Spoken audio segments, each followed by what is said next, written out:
4 मई 2026 counting शुरू हुई और जैसे जैसे नंबर आने लगे पूरा बंगाल क्या पूरा देश सन्न रह गया। बीजेपी की 200 से ज्यादा सीटें और टीएमसी महज 80 के आसपास। वो ममता बनर्जी जिसने 15 साल तक बंगाल की राजनीति को अपनी मुट्ठी में रखा हुआ खुद सड़क पर उतरकर लड़ती थी, जिन्हें दीदी कहकर लाखों लोग पूजते थे, वो अपनी खुद की सीट भवानीपुर से हार गई। और वो भी किसके हाथों? शुभेंदु अधिकारी के हाथों, उनके ही कभी सबसे भरोसेमंद साथी के हाथों। ये सिर्फ चुनावी हार नहीं थी, एक पूरे युग का अंत था। आज हम उसी पूरी कहानी को समझेंगे। जो सिर पर चोट खाए हुए घायल शेरनी की तरह आई थी, वो अब ढोंग करने के अलावा कुछ कर नहीं पा रही थी।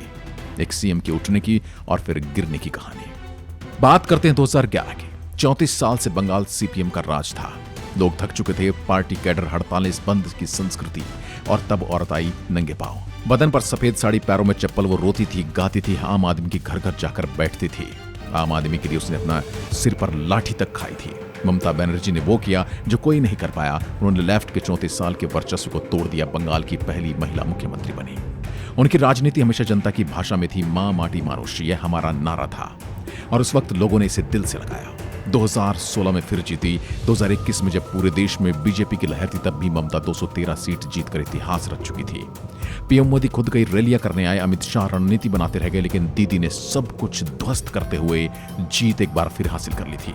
तो फिर 5 साल में ऐसा क्या हुआ? वो किला कैसे टूटा जो 15 साल की मजबूत दीवार और किलेबंदी के बीच में सुरक्षित था?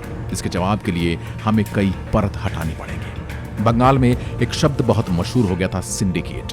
विपक्ष का आरोप था कि जमीनी स्तर पर टीएम से जुड़े कुछ नेटवर्क इतने ताकतवर हो चुके हैं कि आम आदमी की रोजमर्रा की जिंदगी उनके बिना चल ही नहीं सकती। घर बनाना हो, पहले इलाके के दादा की परमिशन लो। सीमेंट किस दुकान से आएगा, बालू कहां से खरीदोगे, किसका हिस्सा कब दोगे और कैसे दोगे?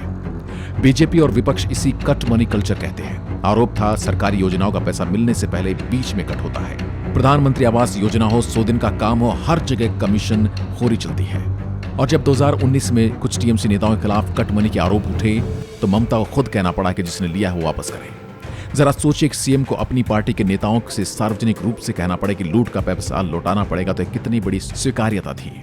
और यही वो बीज था जो धीरे धीरे जनता के मन में अविश्वास बनता गया। अब आते हैं उस मुद्दे पर जिसने शायद सबसे ज्यादा असर डाला, महिला सुरक्षा। यह आयरनी देखिए, बंगाल में एक महिला मुख्यमंत्री थी और फिर भी बंगाल में महिलाएं कभी इतनी असुरक्षित महसूस नहीं कर रही थी। संदेशखाली 2024। नॉर्थ 24 परगनास का एक छोटा सा इलाका संदेशखाली, यहां की महिलाओं ने कैमरे के सामने रोते हुए बयान दिए। टीएमसी से जुड़े स्थानीय नेता शेख शाहजहां और उनके गैंग पर गंभीर आरोप लगे, जमीन कब्जा, धमकी और यौन उत्पीड़न। वो महिलाएं बरसों से डरी हुई थी, बोल नहीं पाई थी। जब बोली तो पूरा देश सन्न रह गया, मानो उन्होंने डर को अलविदा कह दिया हो और ये मान लिया हो कि अब तो ये मरेंगी या सर उठाकर जिएंगी। शेख जहां फरार हो गया, ममता सरकार ने सिर्फ राजनीतिक साजिश बताया, लेकिन कलकत्ता हाईकोर्ट ने सीबीआई जांच का आदेश दे दिया। 19 फरवरी 2024 को साजा गिरफ्तार हुआ, लेकिन तब तक नुकसान हो चुका था। बंगाल के गांव-गांव में यह बात पहुंचाई जा चुकी थी। दूसरा केस, आरजी कार कॉलेज। 9 अगस्त 2024 कोलकाता के आरजी कार मेडिकल कॉलेज में एक 31 वर्षीय महिला डॉक्टर सेमिनार रूम में बलात्कार के बाद हत्या। ये सिर्फ एक क्राइम नहीं था, या उस पूरे सिस्टम पर सवाल था जो महिलाओं को सुरक्षित होने का दावा कर रहा था। पूरे बंगाल में जूनियर डॉक्टर्स हड़ताल पर चले गए। 42 दिन तक हड़ताल चली। रात के 12 बजे महिलाएं सड़क पर निकली। रिक्लेम द नाइट के नाम पर कोलकाता, दिल्ली, मुंबई, पूरे देश में प्रदर्शन। ममता ने क्या किया? पहले उन्होंने नबन्ना अभियान मार्च को इलीगल घोषित करवाया। डॉक्टर्स पर प्रेशर डाला काम पर वापस लौटने का। डॉक्टरों ने लाइव टेलीकास्ट मांग की, मीटिंग की। ममता ने मना किया। ममता ने यह भी कहा, मैं रिजाइन करने को तैयार हूं, लेकिन डॉक्टर्स ने कहा, हमें रेजिग्नेशन नहीं, हमें इंसाफ चाहिए। सबसे बड़ा आरोप था कि क्राइम सीन को वेंडलाइज करने में टीएमसी गूंज का हाथ था। एविडेंस डिस्ट्रॉय किया गया। हॉस्पिटल के फॉर्मर प्रिंसिपल संदीप घोष पर करप्शन के आरोप लगे। सीबीआई की जांच हुई, लेकिन कन्विक्शन हुई सिर्फ लाइफ इम्प्रिजनमेंट। पीड़िता के मां बाप और डॉक्टर्स ने कहा डेथ पेनल्टी मिलनी चाहिए थी। और तब बीजेपी के शुभेंदु अधिकारी ने वो काम किया जिसने इस मुद्दे को इलेक्शन तक जिंदा रखा। आरजी कार पीड़िता की मां रत्ना देवनाथ को पानीहाटी से बीजेपी का कैंडिडेट बना दिया और वो जीत भी गई। ये सिंबॉलिक था, यह मैसेज था कि जो ममता सरकार ने दबाने की कोशिश है, जनता ने उसे बैलेट पेपर पर जिंदा रख दिया। बीजेपी ने बताया कि जिसे ममता बनर्जी कुचलना चाहती है, हम उसकी ताकत बनना चाहते हैं। 2026 में हिस्टोरिकल शिफ्ट हुआ। महिलाएं वोटर टर्नआउट एक्सेप्शनल रही और सबसे बड़ा ट्विस्ट, वो महिलाएं जो ममता की लक्ष्मी भंडार स्कीम से डायरेक्ट कैश लेती थी, जो ममता की सबसे बड़ी सपोर्ट बेस मानी जाती थी, उन्हें भी पलटी मार ली। बहुत सारे इलाके ऐसे थे जहां पर महिलाओं को वोट करने तक की इजाजत नहीं थी। अब महिलाओं ने कहा कि या तो जिएंगी या फिर मरेंगी, लेकिन वोट करने जरूर जाएंगी। एक और मुद्दा था जो शायद सुर्खियों में कम आया, लेकिन गांव-गांव, घर-घर में एक टीस बन गया, त्योहारों पर पाबंदी। कई साल से एक पैटर्न देखा जा रहा था कि दुर्गा पूजा की मूर्ति विसर्जन पर रेस्ट्रिक्शन लगाई जाएगी, कारण मुहर्रम उस दिन पड़ता था। 2016 में कलकत्ता हाईकोर्ट ने खुद कहा था, state government has made a clear endeavour to pamper the minority at the cost of the majority without any plausible justification. 2025 में कोलकाता म्युनिसिपल कॉर्पोरेशन ने विश्वकर्मा पूजा की छुट्टी रद्द कर दी और ईद की छुट्टी 1 से बढ़ाकर 2 दिन कर दी। बीजेपी ने इसे मुस्लिम अपीजमेंट कहा और आम हिंदू मन में यह बात बैठा कर बैठ गया, हमारे त्योहारों पर रोक है, उनके त्योहारों पर एक्स्ट्रा हॉलिडे है। दुर्गा माता की पूजा के लिए प्रसिद्ध कलकत्ता मां कामाख्या की धरती पर दुर्गा पूजा नहीं हो सकती है। ये फीलिंग धर्म की नहीं थी, ये फीलिंग डिफरेंस ऑफ ट्रीटमेंट की थी और यह फीलिंग वोट में बदलती चली गई। बंगाल का बांग्लादेश से बॉर्डर है, 2216 किलोमीटर लंबा। बीजेपी का आरोप बरसों से था कि बांग्लादेश से इलीगल इमिग्रेंट्स आते हैं, ये आधार, वोटर कार्ड, राशन कार्ड यहां बनवा लेते हैं लोकल ब्रोकर्स और नेटवर्क के थ्रू, और ये वोटर लिस्ट में आ जाते हैं।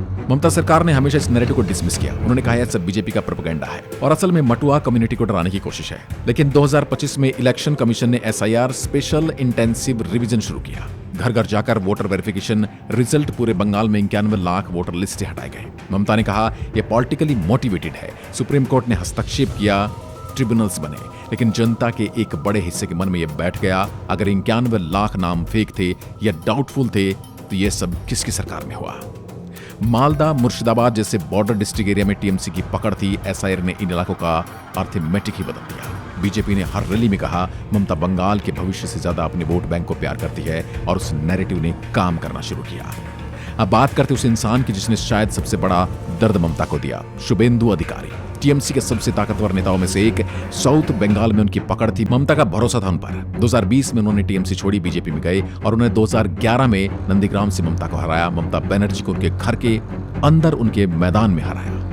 2026 में उन्होंने भवानीपुर से ममता को फिर हराया। लेकिन शुभेंदु का असली रोल सिर्फ इलेक्शन जीतना नहीं था, उनके पास था टीएमसी का पूरा इनसाइड नॉलेज, कौन से नेता कमजोर हैं, किस इलाके में क्या रेजिमेंट हैं, कहां टीएमसी की नाराजगी है और टीएमसी किस तरह से वोट को खरीदती या फिर वोट को अपनी तरफ कन्वर्ट करती है। बीजेपी ने उन्हें इनसाइडर वेपन की तरह यूज किया और वो कारगर रहा। राजनीति में कई बार नेताओं के बयान ही उनके सबसे बड़े दुश्मन बन जाते हैं। टीएमसी के साथ भी यही हुआ। Park Street rape case 2012, Suzette Jordan के साथ गैंगरेप हुआ। ममता बनर्जी ने उसे सोजानो घटना यानी स्टेज स्टोरी कहा। पीड़िता को पब्लिकली विक्टिम शेम किया गया और यह बयान महिलाओं के मन में गहरा घाव छोड़ गया। संदेश खाली के बाद जब महिलाओं ने रो रो कर बयान दिए, टीएमसी लीडर्स ने इसे बीजेपी की स्क्रिप्ट बताया। कुछ ने कहा इन्हें पैसे देकर बुलवाया गया है। यह बयान जनता कभी नहीं भूल पाई। आरजी कार के बाद महुआ मोइत्रा ने कहा टीएमसी का कोई सिस्टमेटिक कवरअप नहीं है, लेकिन क्राइम सीन वेंडलाइज के वीडियोस थे। प्रिंसिपल संदीप घोष का सीबीआई को कोऑपरेट करना था। इन सब की एक इमेज बनाई गई कि सत्ता में बैठे लोग खुद को बचाने की कोशिश में व्यस्त हैं, जनता की चीख उन्हें सुनाई नहीं देती। ममता का विक्टिम कार्ड चुनाव में ममता ने कहा हम पर ईडी आती है, सीबीआई आती है, सब एजेंसी सेट हैं, बीजेपी बाहरी लोग हैं, बंगाल को लूटने आए हैं, हम बंगाल की बेटी हैं। लेकिन इस बार जनता ने उनका यह कार्ड नहीं चला, क्योंकि जनता खुद भी विक्टिम थी और उस विक्टिमहुड का जिम्मेदार उन्हें ही मान रही थी। ममता ने कई बार विक्टिम कार्ड खेला। पिछले इलेक्शन में उन्होंने अपनी टांग पर प्लास्टर बांधकर लोगों को दिखाया कि देखो मुझ पर हमला किया गया है, मतलब अगर मैं नहीं रही तो तुम्हारे साथ भी ऐसा होगा। अगले ही दिन जैसे ही इलेक्शन के रिजल्ट आए, वोटिंग हो गई, उन्होंने अपना प्लास्टर खोल दिया और लोगों को समझ में आ गया कि ममता बनर्जी कितनी बड़ी ड्रामेबाज है। 2026 के चुनाव में पहली बार वोट करने वाली एक पूरी पीढ़ी थी। इनकी पॉलिटिकल कॉन्शियसनेस कहां बनी? आरजीकार प्रोटेस्ट में, संदेश खली की वीडियोस में, सोशल मीडिया पर वायरल हुई इन क्लिप्स में जहां लोकल टीएमसी लीडर्स दंगाई और दबंगाई कर रहे थे। इन यंग्स वोटर्स ने ममता को उनके 2011 वाले अवतार में नहीं देखा। उन्होंने देखा 15 साल पुरानी सरकार को, करप्शन और इनएक्शन को। और जो पार्टी अपोजिशन में थी वो नहीं लगी। चेंज एक पावरफुल वर्ड होता है और फर्स्ट टाइम वोटर्स ने चेंज को चुना। साथ ही बीजेपी ने सोशल मीडिया पर अग्रेसिव कैंपेन किया। इंस्टाग्राम, रील्स, यूट्यूब, हर प्लेटफॉर्म पर ममता सरकार की विफलताओं का डेटा था और यंग वोटर्स इस कंटेंट को कंज्यूम कर रहे थे। 4 और 5 मई को पूरे बंगाल में बीजेपी वर्कर्स सड़क पर थे।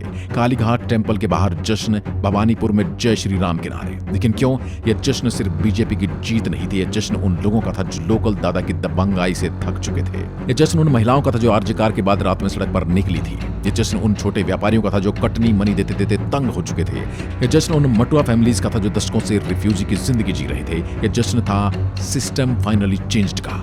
और हाँ, बीजेपी की जीत हुई है, हॉप्स बहुत हैं, एक्सपेक्टेशन बहुत हैं, इन्हें बहुत कुछ पूरा करना पड़ेगा ताकि जनता एक बार फिर इन्हें सेलेक्ट करे। लेकिन उस मोमेंट में जनता सेलिब्रेट कर रही है और ये सेलिब्रेट करना उनका बनता भी है। ममता बनर्जी ने 2011 में जो रेवोल्यूशन किया था वो सच्चा था, लेकिन सत्ता के साथ एक खतरा आता है और वो है लंबे समय तक एक ही हाथ में पावर। ममता की सबसे बड़ी विफलता ये नहीं थी कि वो बुरी थी, उनकी विफलता ये थी कि जो सिस्टम उन्होंने बनाया था अनअकाउंटेबल हो गया था। लोकल टीएमसी लीडर्स को लगा दीदी हमें बचाएंगे, इसलिए वो कुछ भी कर सकते हैं। और जब संदेश खाली में हुआ, आरजीकार में हुआ, तब ममता ने रिएक्शन में डिले किया, तब उन्होंने डिफेंड करने की कोशिश की। जनता ने इसे समझा, जनता ने सोचा दीदी अब हमारे लिए नहीं, अपने नेटवर्क के लिए खड़ी है। वो महिला जो कभी अपने बल पर सड़क पर उतरती थी, उसी की पार्टी ने महिलाओं को असुरक्षित कर दिया है। ये वो इमोशनल डिस्कनेक्ट था जिसने ममता के वोट बैंक को खत्म कर दिया। बंगाल का यह चुनाव सिर्फ सीटों का हिसाब नहीं था, यह था एक थकी हुई जनता का आक्रोश, एक महिला सीएम के खिलाफ महिलाओं का विद्रोह, एक चेंज की मांग जो 15 साल की एंटी इनकम्बेंसी से उपजी। ममता बनर्जी ने खुद कहा इलेक्शन रिग्ड था, उन्होंने रिजाइन देने से मना किया, लेकिन जनता का वर्डिक्ट साफ था। और अब सवाल ये है, क्या बीजेपी बंगाल को वो दे पाएगी जो जनता ने सोचा है? क्या सोनार बांग्ला का वादा हकीकत बनेगा? क्या कुछ साल बाद एक नई एंटी इनकम्बेंसी जन्म लेगी और एक बार फिर बंगाल में वही हो रहा होगा जो आज ममता कर रही है? राजनीति में कभी कोई फाइनल चैप्टर नहीं होता, एक दौर होता है, कभी अच्छा और कभी बुरा। यह बस एक नए चैप्टर की शुरुआत है। आपको क्या लगता है कि बंगाल में बीजेपी कुछ अच्छा कर पाएगी? पश्चिम बंगाल के लोगों ने बीजेपी को जिताकर अच्छा काम किया है? कमेंट में अपनी राय जरूर दें। धन्यवाद। जय हिंद, जय भारत।